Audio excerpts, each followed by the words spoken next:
Thomas the Tank Engine enjoys taking specials. Today, he was bringing a special to Brendam Docks. His load was to go onto a cargo ship. The ship was scheduled to depart at sundown. Thomas had to get to the docks before then, but the load was very heavy. So Thomas puffed as hard as he could. He pulled so hard, he broke his coupling rods. He wasn't going anywhere. "Oh dear," Thomas said, "I'll be late." His driver saw an old shed near the track. "If there's a telephone in there, I could call for help," he said. "Hurry," said Thomas, "and be careful, it looks a bit spooky." Then a voice boomed from inside the shed. "Do you mind? I'm trying to sleep."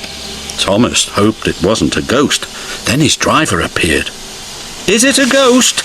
asked Thomas nervously. "It's a surprise," his driver teased.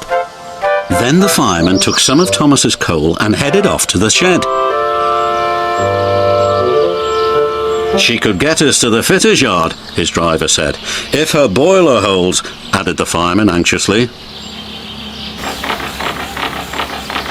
What kind of surprise is that? Thomas wondered. "Thomas, meet Elizabeth," said his driver. At last the doors opened and out chuffed a dirty, grimy steam lorry. "So, you're the little puffer that's broken down," she sniffed.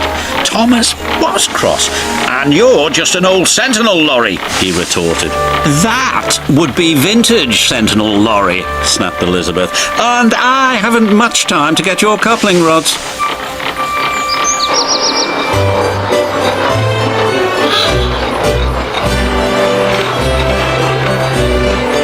The driver was concerned. Elizabeth was making awful grinding sounds.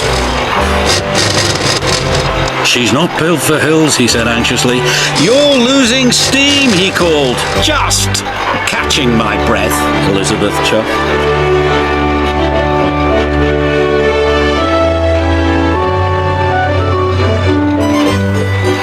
And finally she made it.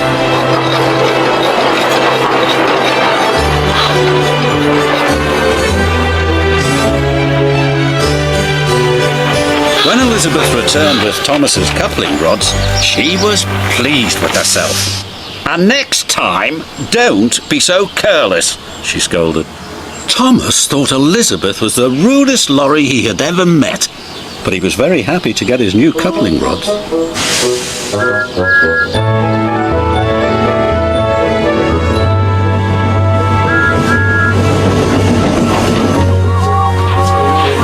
Thomas made it to the docks just in time. "What took you so long?" the Fat Controller said. Thomas told him about his broken coupling rods. He wanted to tell him how rude Elizabeth had been when she rolled up. "Oh, it's you," said Elizabeth, looking down at the Fat Controller. "Have you learned to drive properly yet?" "She's for it now," said Thomas to his driver. "Elizabeth," the Fat Controller said fondly, "my first lorry. I thought you had been lost." They were old friends. It was too much for Thomas. Then Elizabeth told the Fat Controller how she'd been left in the shed for years. The Fat Controller was so pleased Elizabeth had been found, he asked Jem Cole to restore her to her original beauty. And soon Elizabeth had a rich dark colour and gleaming coachworks. "You're the grandest lorry in the whole railroad," the Fat Controller said proudly. "I know," said Elizabeth even more proudly. And Thomas had to agree. She did look grand.